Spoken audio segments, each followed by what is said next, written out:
The personal views expressed by our podcast guests are their own and are not legal advice or official statements by their organizations. Hello, my name is Debbie Reynolds. They call me the Data Diva. This is the Data Diva Talks Privacy podcast, where we discuss data privacy issues with industry leaders around the world with information the businesses need to know now. I have a very special guest on the show, Flo Nicolas, all the way from the East Coast of the U.S. She is the Chief Impact and Community Engagement Officer at ReGen Valley Tech Hub. Welcome. Thank you, Debbie. It's great to be here with the Data Diva. Listen, I bow down. People can't see me, but I'm bowing down to you because you are absolutely phenomenal, and I learned a lot from you. Aren't you sweet? We met many years ago. I think we've been connected on LinkedIn for many years. So I remember you had reached out to me. I think you were in transition with different things that you were working on. And back then, well, so you're a superstar now. So everyone knows you. You're on social media. You're getting all these awards, and I see you and all the things that you do. But back then, I think you were like a little bit nervous about kind of stepping out on your own in the spotlight, and you really just taking the reins and just gone like so far. So I get so excited when I see you on social media and the things that you're involved in. And, I'm just so proud of you. Well, I appreciate that. But like I said, it's looking at people like you and me reaching out and saying, hey, I don't know where to go, where to start, because I admired you. And those words of wisdom really helped me get on the right path, and really also to boost my confidence as well. I don't think you needed a confidence boost. I feel like I did, but I guess it was hidden. I spent several years in corporate. So there's something about corporate that I feel like when I talk to other people that sometimes, for some people, not all, has a really impact on just your mental psyche.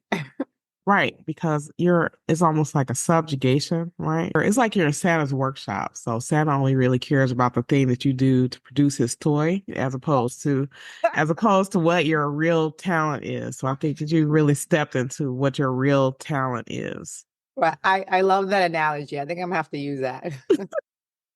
Well, tell me about your journey. It's fascinating. So you're a lawyer, you're into tech. You're a great public speaker. I love the things that you share. You have so much empathy when you talk about different things. And so just tell me, how did you get here, basically, in your career? I think the best way to describe it is I woke up and realized that you have to be able to fail and take risks. I'm a self-diagnosed overachiever. One of the things in high school, I did speech and debate. And I really loved it. I love going to the competitions and debating. And so with that, ended up taking the path of going to law school. Just after graduating law school, I have these big dreams. I'm going to be this big tech baddie lawyer. And it's just, the opportunities didn't really open like that for me. And so after practicing for a while, I decided to transition into something else. I was doing bankruptcy, so I ended up going corporate. I just did a career pivot. Ended up on the business side of the house, and I was in corporate technology operations, working specifically on modifications to cell towers. So I was involved in a lot of projects, that had to deal with, we did 4G. Before I left, we were working on the 5G project. And a lot of it entailed quite a bit.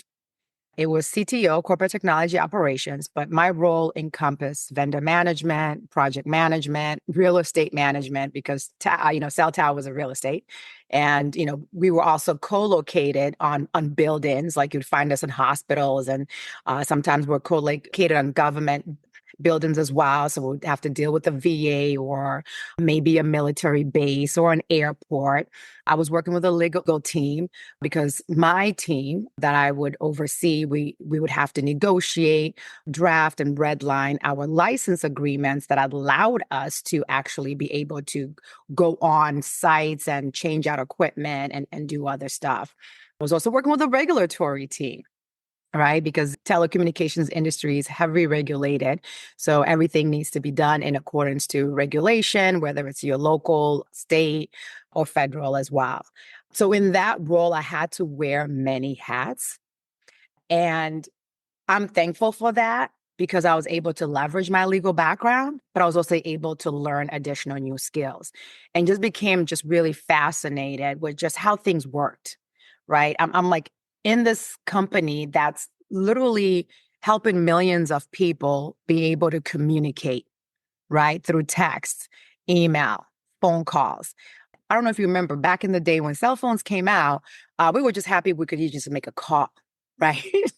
Now we have all these demands like, well, I need to be on a call and I need to be texting and emailing and being on social media at the same time. So I just became really interested in just how technology worked. But, after doing that for 7.5 years and just not happy, as you said, being in Santa's village and producing toys, but not, really elevating to the next level, I left cold turkey. I knew there was more out there for me.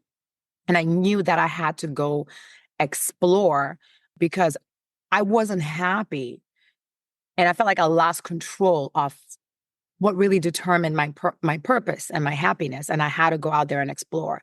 So I did that and, have had many failures and have had many successes. But fast forward now, that big risk that I took and knowing the power of getting a mentor, why having a mentor is important, understanding why you got to be out there networking, going to industry events, networking with other leaders, looking out for opportunities, being able to articulate your skills and showcasing who you are and your capabilities, and not being afraid to ask for opportunities or not being able to propose and say, hey, I've noticed this is where you're lacking, and here's where I can come in and be able to help you is what has landed me my role now, which is the role that I was fighting for a couple of years ago, but I've kind of had to go through this 3 years of self-discovery, rebuilding my self-confidence, understanding my value, my worth, what I'm able to do. And now, with the Biden Harris administration designating tech hubs across the country, my state was designated as one of them. So I'm fortunate that I'm working with the lead company here for our tech hub in New Hampshire called Advanced Regenerative Manufacturing Institute. And I'm now essentially their chief impact and community engagement officer. So This long is, narrative. yeah, well, it's a good narrative. It's a good narrative. Let's talk a little bit about brand. I know some people, when they hear that word, it makes them nervous. I think everyone has a brand, and I'm sure that you agree with this as well. But the one thing that you did that I think is really important, I would love for you to opine on this, is that you are not your job. So I think a lot of people feel like that. And so that's not the truth. And so being able to express yourself and who you are, the things you're interested in, and things that you want to do, I think is very important in your career. But I want your thoughts.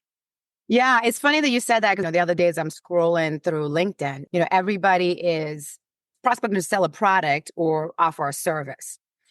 And when I see some people, I connect them with, oh, this is the service they offer. I think for me, because I've used LinkedIn for self-discovery, what I've noticed is that sometimes what you have to offer is yourself.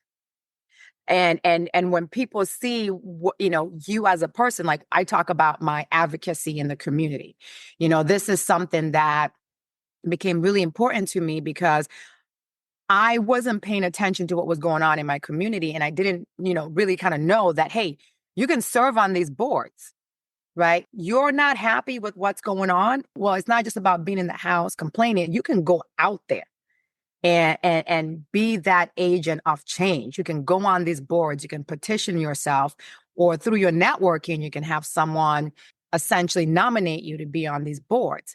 So I talk about that, which when you think about the advocacy work that I do, it aligns now quite well with the current role that I have. Is tell me what you do without telling me what you do, right? It's like you don't have to be, so focused on, and we offer a banana peeler, and this banana peeler is great. It's also beyond the banana peeler that you're selling, for example. That's a bad example, but I didn't have anything else I could think of.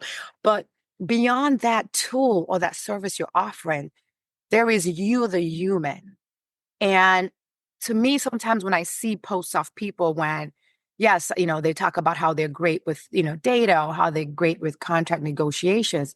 But one of the things that I noticed that what resonates with people is the human element, right? When I see someone who is like, hey, I had a bad day and can we all just agree to be kind to each other? And I noticed those posts like blow up because that is what some of us go through on a daily basis, just trying to be empathetic, just trying to show respect and get respect. So for me, I use my social platform to really raise awareness of things that matter to me as Flo the person. And then also once in a while, kind of commingle that with the hands-on work that I'm doing in my community. Because for me, I feel like it's one thing to be an advocate and say, oh yeah, I'm for, green energy and planet Earth. But it's another thing to also show the action that you're taking to improve the earth, for example, right? So, and that's one of the things when I go to meetings in my role and they're like, hey, we should have this meeting and bring all these business leaders together, and I'm like, that's great. But at the end of the day, what is the action item, right? What is that tangible result, right? That we're going to showcase. And that's what I use for my social media is to say, here's what I am and here's what I believe. But here's me in real time showing you the things that I stand for. That way, this is not just for clout. This is not just for notoriety on social media, but that I'm a real person who believes in certain things. And then I take action to implement those things. And then I use what I do to inspire, motivate, and encourage others to do it. Because if they see me doing it, I want them to know that they can do it. And that's my brand. That's my brand.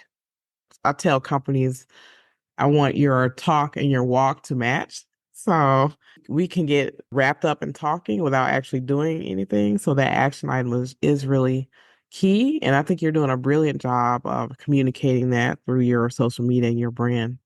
Oh, thank you. I definitely appreciate that. Because, sometimes you need, and I wrote a post about this. I'm like, sometimes you need that feedback because change doesn't happen overnight and sometimes it's slow.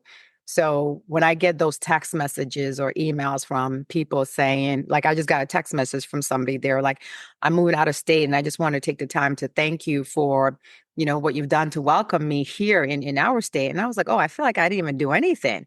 And she's like, oh, no. No, don't say that you did. So I appreciate that. Well, what's your thoughts about privacy? So privacy for me, I think is a horizontal issue. How that data is handled of humans, I think is always a concern within organizations. And so I just want your personal views about where we are in privacy or the things that concern you most right now about privacy. Yeah, and I think I joked about this on your post. I can't remember what you posted about. And I think I said, do we even have any left?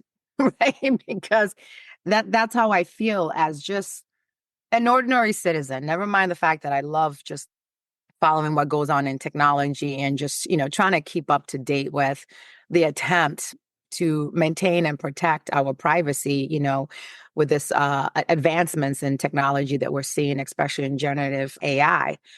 But I feel like we're at a point where we're almost numb to the fact that I feel like our privacy control seems to be slipping away. And why I say that is I'm just noticing all the data breaches that happen. That I would say if you get a group of people together, you're going to have a couple of people raise their hands and say, yes, I've received some type of a notification from, either my bank or something saying that, there's been a breach. And a couple of years ago, like I can't even like going all the way, maybe over 5 years ago, I would then freak out, right? I would start checking my credit score. I would, start going into my bank account. I would just be a nervous wreck.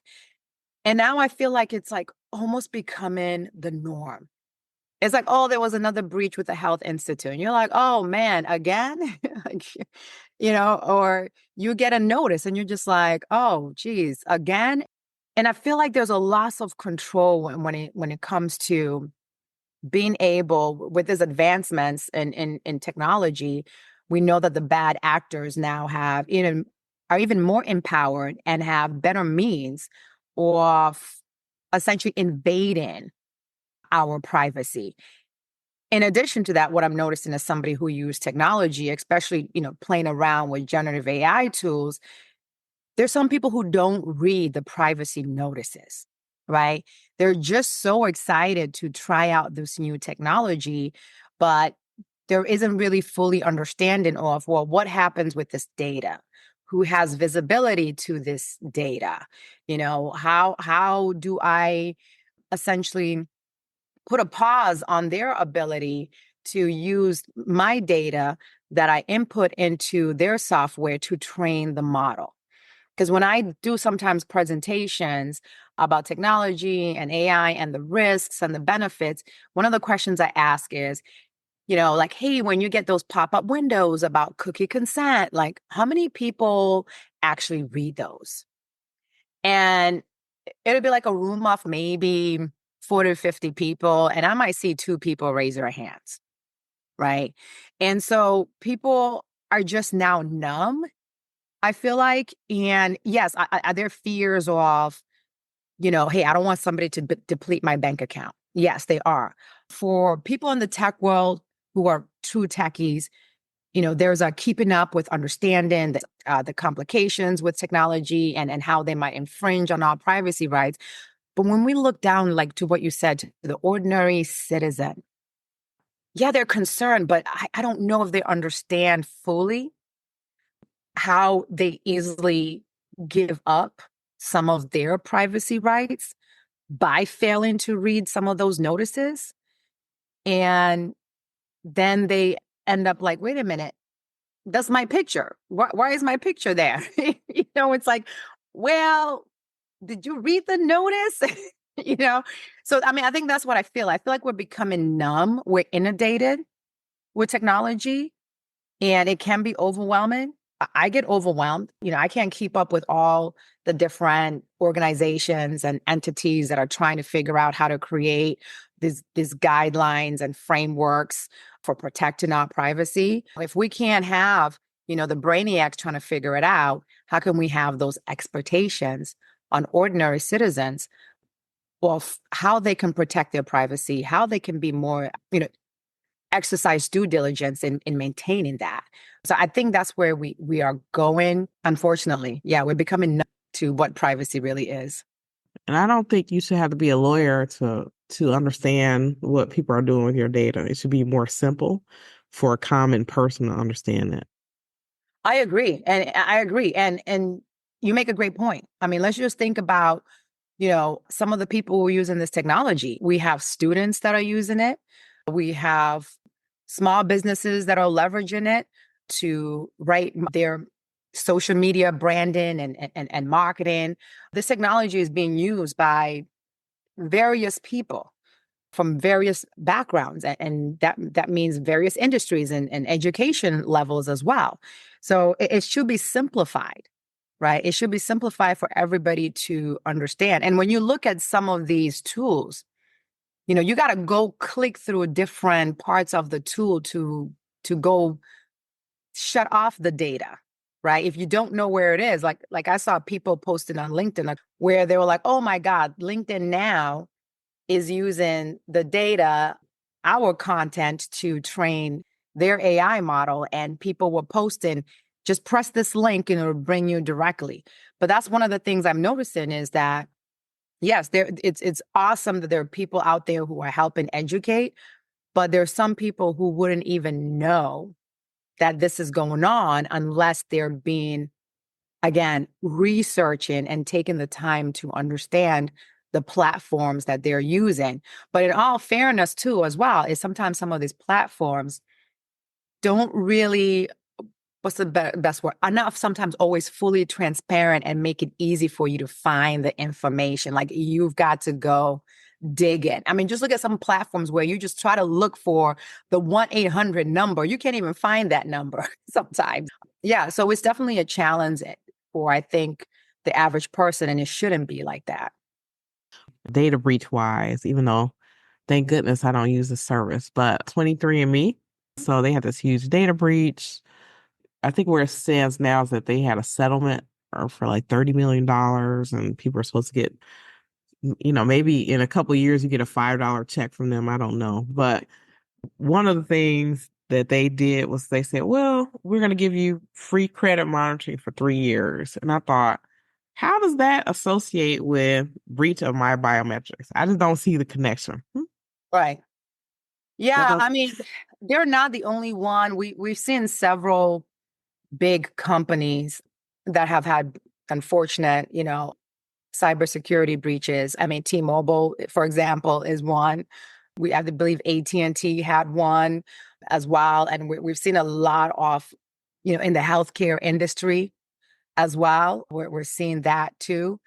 I mean, it's definitely, like I said, it's scary times because one of the things that we have to understand is just like we're leveraging technology, the bad actors are leveraging technology as well.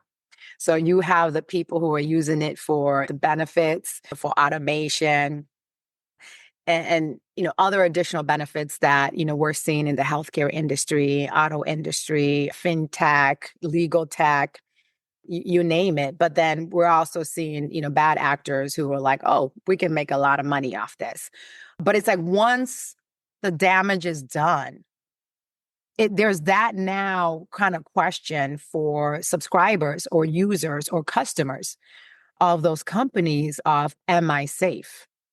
Right. And yeah, getting that $5, I'm not sure how that helps. Right. Because at the end of the day, it's always hard to really track, and this is where you got to be extra, vigilant in terms of really monitoring your accounts and your credit, because sometimes you don't notice the small things, right? Because I've gone to cybersecurity summits where sometimes they say it's sometimes it's 25 cents. You're not going to notice 25 cents, right? Missing out of your bank account.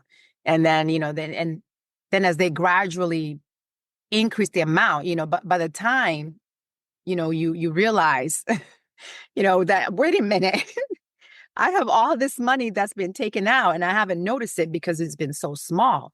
But that's what it opens up, right? It opens up, this vulnerability now. But I don't know what the solution is, honestly. I don't know. Yes, they're going to do a settlement, but at the end of the day, does that really appease the users and the customers? Like your information is out there. And it's almost like now for the rest of your life, you really have to be just monitoring and checking. And, I have alerts set up on, my cards where if I spend a certain amount of money, it will verify like, hey, you spent $100. Is this correct? Right.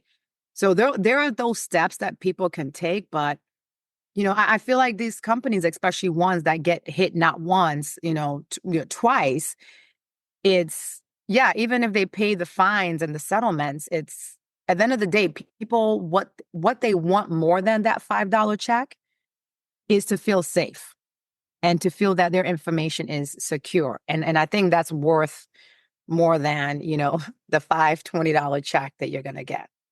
I agree. Someone on social media actually made a brilliant idea. They were like, instead of sending me $5, why don't you delete my data? Yeah, that's even better, right? Or either that, why don't you really take the time to look at, for especially for people who've been breached more than once, is an investment, which there's some companies who do promise to invest in their cybersecurity. But at the end of the day, like what we talked about earlier when we started, a promise is a promise until, it's actually activated into action. Right. So yeah, you can promise to, have a more robust cybersecurity infrastructure, but if you're actually not invested in it and you're habitually, getting breached, then yeah, where do we go from there? What were your thoughts on AI and how you think that is impacting all of us now? And then also, I want to talk with you a bit about deepfakes. We chatted a bit about that as well. Yeah, so AI is quite interesting. Listen, I'm not gonna lie, I do love the capabilities of AI. I love using AI tools, but I am that person that likes to review the policies of like, okay, where is my information going? Because it matters to me because then I want to be very diligent about, what I'm perhaps typing in, and uploading. Like I like using AI to assist. I don't have AI create, articles for me or anything like that. But I like using it to, kind of read through my article. Sometimes like I'm a writer, but sometimes I get so excited and I'm just like typing through, right? And I like using it to kind of say, does this make sense? Are my ideas flowing well? And can you comprehend what I just said? Right.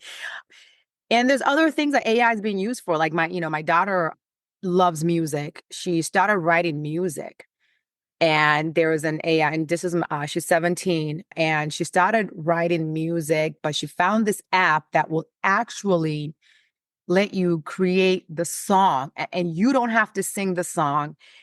She created these songs where the AI, you pick the voice you want, you pick the sound you want. So maybe you want to sound country, maybe you want it to be a rap song. And when I tell you, I looked at her and I said, wait, you wrote this song and then you put it in this and I'm like, no. And she went in there and she showed me it. I can see why we're seeing artists, actors, authors who are not happy right now because she started uploading her songs to TikTok and they're actually getting quite a bit of views. So with AI, one of the things that I say is, yes, we got to focus on the benefits, which we're seeing so many. I did a TEDx in Portsmouth, New Hampshire, and it was an interesting TEDx because there were four of us on stage. And we all talked, one talked about the impact of AI in the mental health sector. Another person talked about how AI is being used for, monitoring, food insecurity, agriculture. And then I spoke about how, in my previous company, we were an HR tech company and how when I went to Las Vegas for one of their biggest HR tech shows, I was seeing how HR was leveraging AI for essentially performance management, human capital management, as well as for stuff like diversity, equity, and inclusion, using AI to monitor trends in terms of, equity compensation, equity in hiring. So we're seeing it being used for many benefits in various industries. However, those same benefits can be turned into risks, and we've seen cases where the EEOC settled a case where AI was being used to essentially intentionally discriminate against older employees. And so those are some of the things I fear about, especially in HR, AI being used for HR is when you look at how some of, these softwares are created, some people are saying, let's be careful with that data, right? Who's creating those algorithms and is there a potential of bias, right? It could be intentional. Sometimes it could be unintentional, somebody not realizing that, for example, hey, why is it that we're only hiring males here? Like what's going on, and we're not seeing this equity in hiring and maybe somebody inadvertently or intentionally, created, this kind of algorithm that deliberately likes to target a specific demographic. So those are my concerns with AI and what we talked about with the cybersecurity, how AI is also being used to essentially, for phishing and malware and all that. Now it's coming at a rapid pace. I'm seeing an increase in emails. I'm seeing an increase in text messages, in calls, and all that can be used. to speed up the process of essentially how to penetrate and, steal your information through AI. So I think what I'm seeing and what I'm noticing and that we're going to see for a little bit until we figure this out, there's this attempt to have this balance. We know it's good. We know it's bad, but then how can we regulate it? Right. And then we saw what has happened in the EU. They were like, hey, we're not playing around with this. We're going to regulate this. But now what I'm seeing now is that call to action for here in the US that like, hey, we've got to do more. It's moving at a faster pace and we need to catch up to it. And that's what I see as a struggle. I'm seeing a lot of these groups coming together, companies, big tech companies, making commitments for responsible AI. But again, going back to what we talked about before, is one thing to make a commitment. It's another thing to actually take action. I agree. And I think, I guess a couple of things about AI.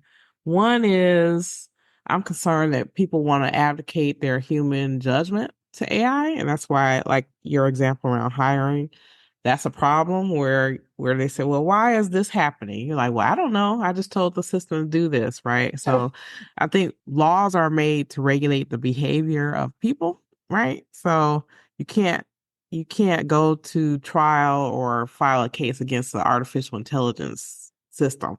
You have to file against a company or a person. So I think having that person in the driver's seat is really important. And your example about AI helping you make a song, you're using it, if you're using it in the right way, it's assisting, as you say, as opposed to being the thing that's in the driver's seat. Yeah, and I think you make a great point about that regulation because there's been an attempt, like for example, in the New York law, what is this, like local law 144 or something like that, where they kind of this attempt, especially when it comes to hiring and using hiring software that has AI capabilities, this attempt to kind of put this guidance, the structure of, hey, you've got to audit your software to ensure there are no biases, right? And is this law working? Is the number of companies that actually went through with the guidelines and actually doing the audits and actually sending the report, the number of companies that actually did it was not a lot. And now it's like, okay, you're going to implement kind of like this law and these guidelines of what it's supposed to do, what companies are supposed to do that are using the AI, especially for hiring. But if they don't do it, right, what's the punishment? Because if they're not doing it and there's no repercussions, then it sends a really bad message that, yeah, okay, do it if you want. You don't have to if you don't want. And, we're not going to do anything. And I think that's the problem where I'm really curious as I see people like yourself and other, especially privacy lawyers who are talking about AI and regulation is I'm like, yeah, that's great. But in reality, how is it really going to be regulated? So we'll Right. see. So the two things that concern me about that is, which is a great point, by the way. One is, are you creating a law where the people can technologically actually follow through on what you're saying? And then what is the punishment? If you make it too hard for someone to do technologically, or there really isn't any teeth or any repercussions, is really not very effective. Right. Right. And yeah. And when you've identified the companies, again, that's the thing is our companies really going to self-report? That's the other thing that, we've got. If you're going to say, hey, if you're using this type of software, then you have to adhere to this law. Our company's going to self-report. And then who's the oversight for that? That's the thing where it's going to be difficult. Like, how do you really have oversight on who is using it? How do you track all that? Especially if you want them to report how they're using it and submit audit reports. Yeah, that's going to be interesting. I think this is going to take a little bit for us to really kind of figure out how, this gets regulated. Well, I want you to tell your story about deepfakes. Yeah. Yeah. So, one of the things that's interesting me, and I've been talking a lot about deep fake and and I just try to, especially to my kids too, being a mother of three girls. My kids are into technology. I just told you about my 17-year-old, who loves, using AI, and she's on social media on TikTok. It's hard to shield these kids. I would like to just have them be like in a cave, but that's not the reality because at the end of the day, they also have to be exposed to technology because they have to understand how to use it. And so, even with my 12-year-old, she's a big gamer. And, with the gaming industry now, you could be talking to people and gaming with people all over the world. So I just really try to educate my kids on just being safe. But one interesting that happened is, when my 6-year-old was watching a show. It's Sheriff Labrador is the name of the show. I love the show because it's very educational and it kind of, at the end, it has that lesson learned off the show. And the lesson learned off the show was it actually involved AI, deepfake technology. And this girl was home alone and she got a video call from somebody she thought was, like I forgot it was like an uncle or a cousin or something like that. And it looked like, her family member. It sounded like her family member. So she had no reason but to trust that this person was her family member that she knew. And the person said, well, I'm going to come over, said we can go play. And when the person came, she opened the door and the little character got kidnapped. So now they had to go through all this trying to find the person. And then the message at the end of the day is to be very careful who you're talking to because it might not be your family member. And if you're not sure, check in with your mom or your dad or your caregiver. So it just struck me, and why that story vividly just caught my attention was we've gotten to this point where we just don't have to only educate adults on being safe when it comes to technology, whether online, whether you get an email, a call, or a text message. But we now have to take it all the way into the smaller classrooms, pre-K kids. I mean, she's in kindergarten now, but that's scary as a parent that and especially in kindergarten, they start being taught how to use computers. So part of that now is going to have to be having these complex conversations. Obviously, you got to, bring it down to their level, but they've got to learn that. They've got to learn now at 5, 6, 4, how to be safe online because we have these advancements in technology where we have people who will leverage them to not only prey on the elderly or young, but now our babies, right? Our little ones are now exposed. And it's very scary for me as a parent. And I'm sure probably other parents probably listening in will probably agree as well. So, if it were the world according to you, and we did everything you said, Flo, what would be your wish for privacy or technology anywhere in the world, whether that be human behavior, technology, or regulation? Oh, that's a good question. Wow. I think that we need to invest in technology. I think for me that's the bottom line. Being in tech and seeing what I see in terms of the benefits, we definitely need to increase in our investments in technology, especially critical technologies. And that's one of the premises of those tech hubs is build enough of critical technologies to be more competitive globally around the world, meaning the US being globally competitive. But I think in this perfect world where we are leveraging and investing in technology, I think we're also the number one thing that comes with that is we got to figure out the oversight, right? We've got to figure out the oversight because we already see the evidence of issues that come with it. Copyright infringement, we've seen cases, all over the country with that. We've seen how it's being used with, bad actors using it for trying to penetrate other companies, steal their information, monies, like you name it. Should we be scared? I mean, yes, of course, there's got to be that fear, but I think beyond the fear is also how we are more intentional as we build these critical technologies in ensuring that, we're really doing an audit and assessment to ensure, again, what we talked about earlier, are there biases in this technology that we're building? So I think if we start at the production of these technologies and start implementing the oversight as they are building, I think it's going to make it a lot easier. It's always, there's a saying like it's hard to, teach an old dog new tricks. Well, once you have somebody who's already deployed the technology and has already invested all the money into creating the technology, and then you want to go back and try to say, well, we're now regulating, we're now assessing. It's always hard to go back.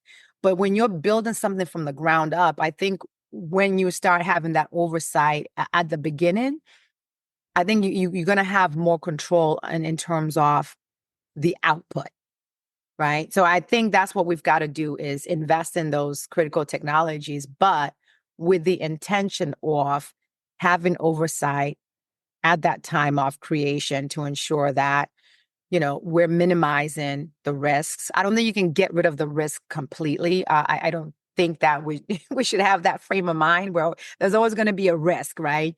But I think that if we start implementing the oversight earlier on in the production, I think it might make a bigger difference.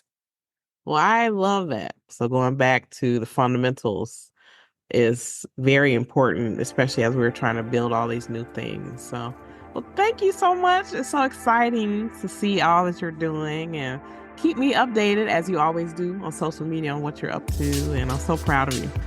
Oh, thank you. I appreciate it. And thank you so much for your time today. It's been kind of fun just to have this casual conversation about all the phenomenal things happening with technology. I agree. Well, thank you for being on the show, and we'll talk soon. Sounds good. Thank you. All right. Bye-bye.